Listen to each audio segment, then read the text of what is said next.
شیخ محمد یوسف قصوری صاحب شیخ محمد یوسف قصوری صاحب دے بیان دے آخر بیان دے اختتام دے اوپر سوال و جواب دی بھی نشست ہوئے گی تے دو صاحباب ذہن لے کے بیٹھو، کوئی بھی اہم تواڈے سوال نے وہ شیخ صاحب دے کے رکھنا، اگر کسی مسئلے دے اوپر فتوے دی بھی ضرورت ہے وہ بھی تسی حضرت شیخ صاحب دے بیان دے آخر اندر انہاں دے سامنے رکھ سکتے۔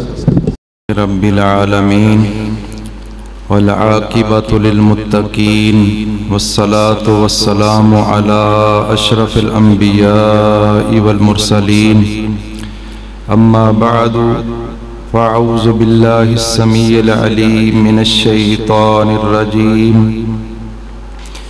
من حمزہ ونفخہ ونفثہ، بسم اللہ الرحمن الرحیم۔ ولولا ان يكون الناس امة واحدة لجعلنا لمن يكفر بالرحمن لبيوتهم سقفا من فضة ومعارج عليها يظهرون ولبيوتهم ابوابا وسررا عليها يتكئون وزخرفا وإن كل ذلك لما متاع الحياة الدنيا والآخرة عند ربك للمتقين۔ محترم بزرگوں اور بھائیوں، چند گزارشات میں آپ احباب کے گوش گزار کروں گا۔ مجھے انشاءاللہ امید ہے کہ آپ بڑی توجہ سے سن رہے ہیں اور سنتے رہیں گے۔ سورہ زخرف 25واں پارہ آیت نمبر 33، 34 اور 35 میں نے آپ کے سامنے پڑھی ہیں۔ اللہ تبارک و تعالی نے ارشاد فرمایا کہ اگر یہ بات نہ ہوتی کہ سارے انسان ایک ملت بن جائیں گے تو رحمان کا کفر کرنے والے یعنی کافر ہم ان کے گھروں کی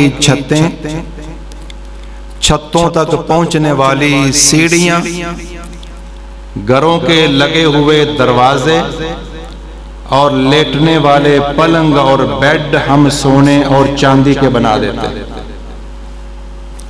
توجہ سے بات سنیں کہ اگر اس بات کا خطرہ نہ ہوتا کہ سارے انسان کافر ہو جائیں گے تو اللہ تبارک و تعالی فرماتے ہیں کہ ہم کافروں کو اتنا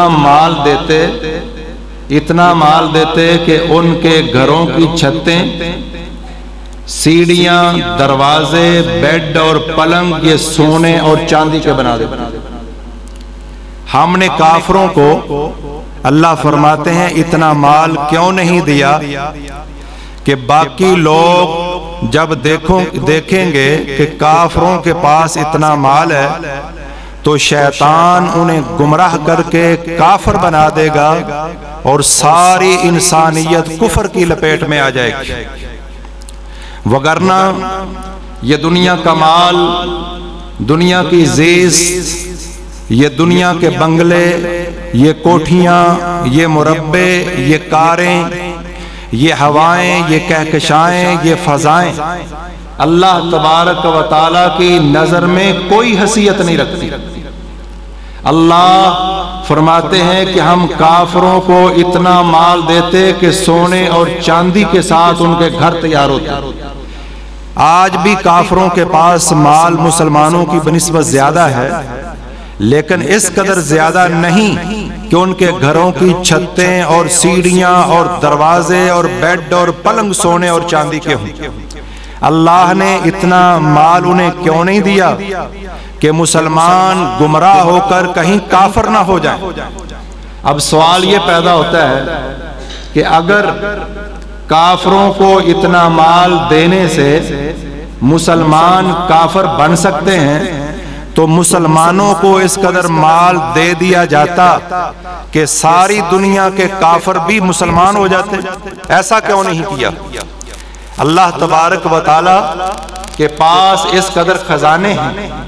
نبی کریم صلی اللہ علیہ وسلم نے ارشاد فرمایا لو ان اولکم و آخرکم و انسکم و جنکم قاموا فی صعید واحد ثم سألونی فآتیت کل انسان مسألتہ، کہ اگر تمہارے پہلے، تمہارے بعد والے، تمہارے جن، تمہارے انسان، آدم علیہ السلام سے لے کر آخری انسان، پہلے جن سے لے کر آخری جن، ایک چٹیل میدان کے اندر تم کھڑے ہو جاؤ، اللہ تبارک و تعالیٰ سے مانگنا شروع کر دو، اور اللہ ہر ایک کی جھولی بھر دے، خواہشات، تمنائیں، آرزویں ختم ہو جائیں، پھر بھی اللہ تبارک و تعالیٰ فرماتے ہیں کہ میرے خزانے میں اتنی کمی بھی نہیں آئے گی جیسے سوئی کو سمندر میں ڈبو کر نکالا جائے تو سمندر میں کوئی کمی نہیں آتی، اسی طرح اللہ کے خزانوں میں کوئی کمی نہیں آئے گی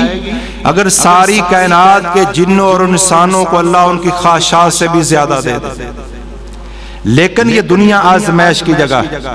اللہ کے نبی صلی اللہ علیہ وسلم سیدہ عائشہ صدیقہ عفیفہ رضی اللہ تعالی عنہا فرماتی ہیں کہ رسول اللہ صلی اللہ علیہ وسلم کے لیٹنے کے لیے ایک دوری دور یا دورہ کھیس جسے ہم کہتے ہیں وہ تھا، ایک انصاری عورت آتی ہے، آ کر آپ کا وہ بستر دیکھتی ہے، گھر جا کر آپ کے لیے اون کی بھرتی کر کے بہترین گدا تیار کر کے رسول اللہ صلی اللہ علیہ وسلم کے لیے بھیج دیتی ہے۔ رسول اللہ صلی اللہ علیہ وسلم نے دیکھا، آپ نے فرمایا عائشہ اسے واپس کر دو، نہیں واپس کیا، دوبارہ فرمایا، پھر واپس نہیں کیا، تیسری مرتبہ اللہ کے رسول صلی اللہ علیہ وسلم نے فرمایا کہ یہ گدا واپس کر دو، مجھے اس دنیا کی ضرورت نہیں ہے۔ لو شئت لأجر اللہ مائی جبال الذہب والفضہ، اے عائشہ یہ تو ایک گدا ہے، اگر میں چاہتا اللہ میرے ساتھ سونے اور چاندی کے پہاڑ چلا دیتا۔ نبی جہاں جا رہا ہوتا ساتھ سونے کا پہاڑ چل رہا ہوتا، ساتھ چاندی کا پہاڑ چل رہا ہوتا، لیکن مجھے اس چیز کی ضرورت نہیں ہے۔ بلکہ اس کی زندہ مثال نبی کریم صلی اللہ علیہ وسلم کے بارے میں ہم تو یہی سنتے ہیں کہ آپ کے گھر کے اندر فاقے ہوتے تھے، بلا شبہ ہوتے تھے، لیکن اس کا یہ مطلب نہیں کہ مال نہیں آتا تھا۔ اس قدر نبی کریم صلی اللہ علیہ وسلم کے گھر کے اندر مال آتا تھا، مسجد نبوی کے اندر درم دینار کے ڈھیر لگ جاتے تھے، سونے اور چاندی کے سکے، سونے کا ایک سکہ 4.25 گرام کا ایک دینار ہے، 2.975 گرام کا ایک درم ہے، سونے اور چاندی کے سکوں کے ساتھ مسجد نبوی کے اندر ڈھیر لگ جاتے تھے۔ میرے نبی کے پاس اگر آج پاکستان کی کرنسی کے مطابق حساب کیا جائے، لاکھوں نہیں، کروڑوں نہیں، اربوں خربوں مال آپ کے پاس آتا تھا جو آپ کا حق اور استحقاق تھا، لیکن آپ صحابہ کرام کو گٹریاں بندوا کر اٹھوا کر خالی ہاتھ اپنے گھر چلے جاتے تھے۔ اس لیے آپ صلی اللہ علیہ وسلم نے فرمایا عائشہ یہ گدا واپس کر دیجئے، اگر میں چاہتا اللہ تبارک و تعالی میرے ساتھ سونے اور چاندی کے پہاڑ چلا دیتا، جہاں نبی ہوتا وہاں سونے کے پہاڑ ہوتے، چاندی کے پہاڑ ہوتے۔ سوال یہ پیدا ہوتا ہے کہ اگر کافروں کو اتنا مال دینے سے مسلمانوں کے ایمان کا خدشہ ہے تو پھر مسلمانوں کو اس قدر مال دے دیا جاتا کہ تمام کافر مسلمان ہو جاتے۔ اس سوال کا جواب یہ ہے کہ اگر اس صورت میں کافر ایمان لاتے تو یہ نفاق کا ایمان ہوتا. منافق کیوں مسلمان ہوتا ہے؟ مال کی خاطر، دنیا کی خاطر. عبداللہ بن ابی اور اس کے ساتھی کیوں مسلمان ہوئے تھے؟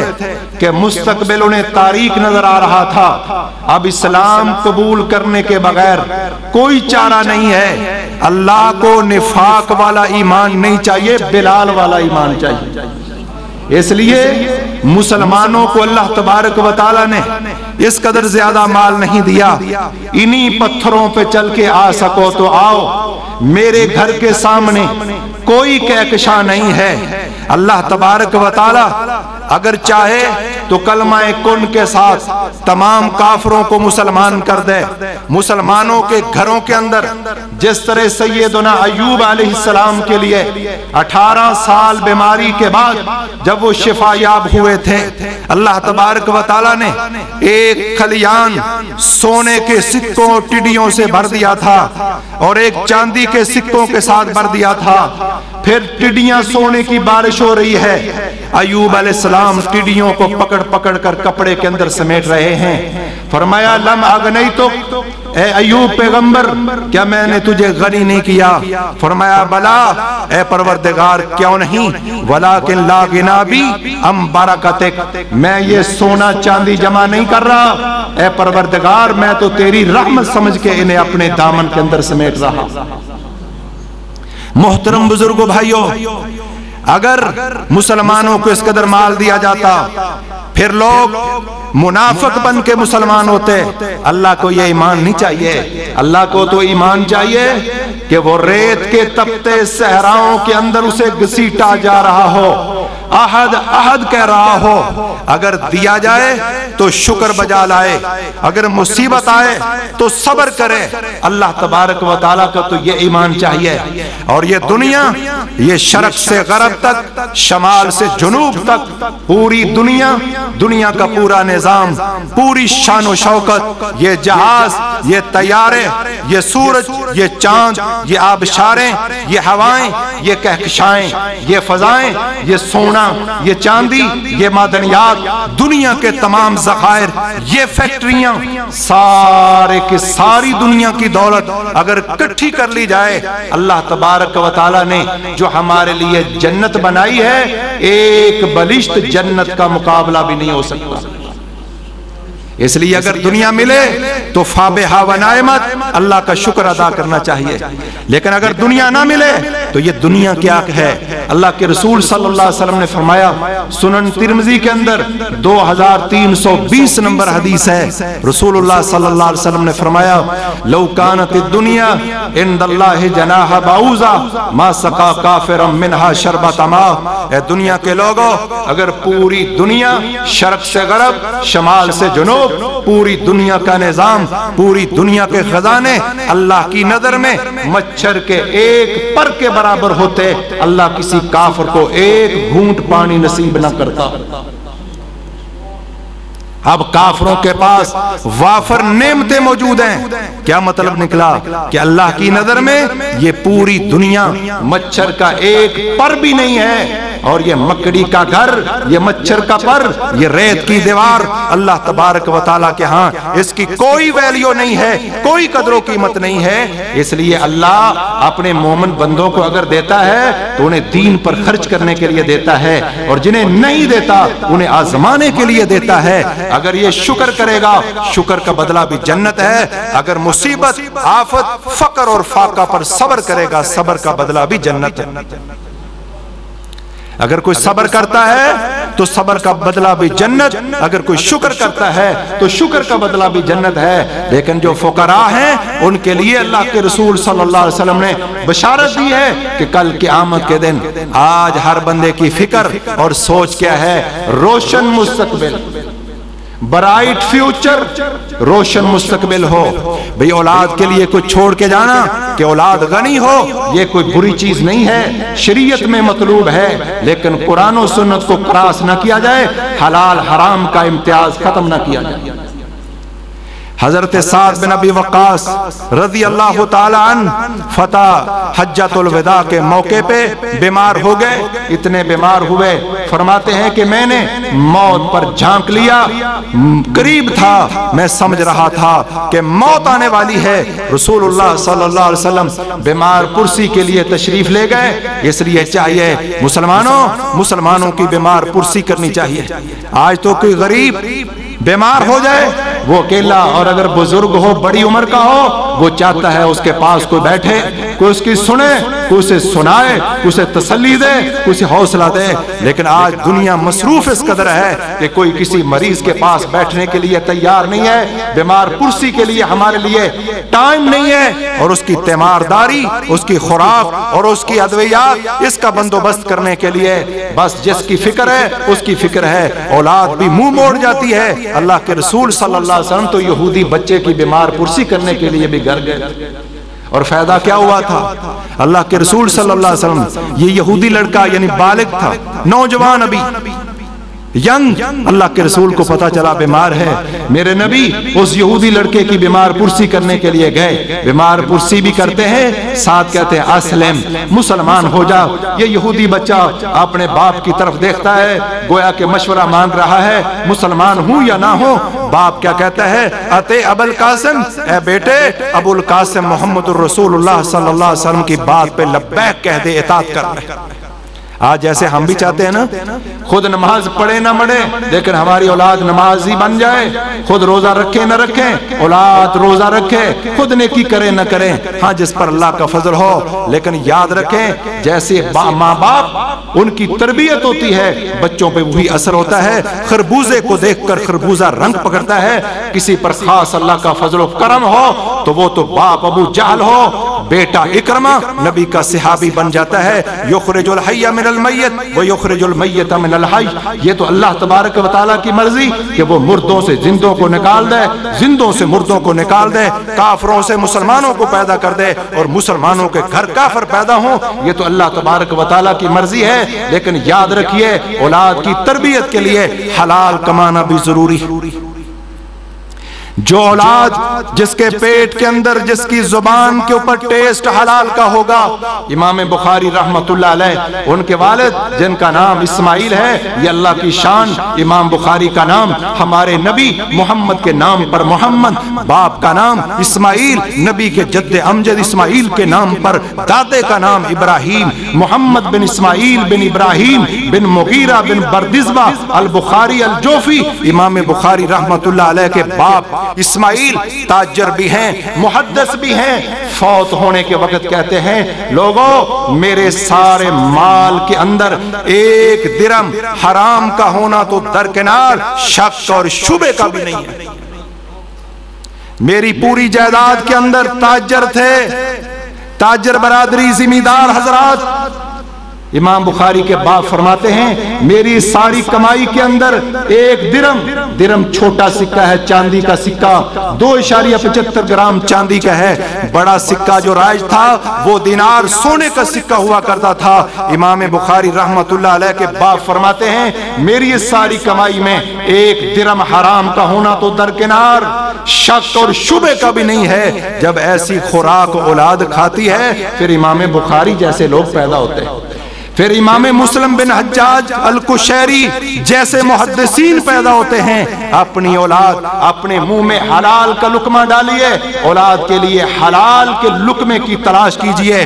جو رب حرام کے ذریعے وافر دے سکتا ہے وہ حلال کے ذریعے بھی دیتا ہے۔ اور میں تو کہا کرتا ہوں، کتنے وہ لوگ ہیں جو دن رات حرام کماتے ہیں لیکن پھر بھی انہیں 2 وقت کی روٹی میسر نہیں ہوتی، اور کتنے وہ لوگ ہیں جن کے مال میں شک اور شبہ بھی نہیں۔ اللہ تبارک و تعالیٰ اتنا مال عطا فرماتا ہے کہ وہم و گمان بھی نہیں ہوتا۔ عبد الرحمن بن عوف رضی اللہ تعالیٰ عنہ جب فوت ہوئے تھے، غلام الگ ہیں، جانور الگ ہیں، غلام الگ ہیں، جائیداد الگ ہے، اونٹ الگ ہیں، بھیڑ بکریاں الگ ہیں، گائیاں الگ ہیں،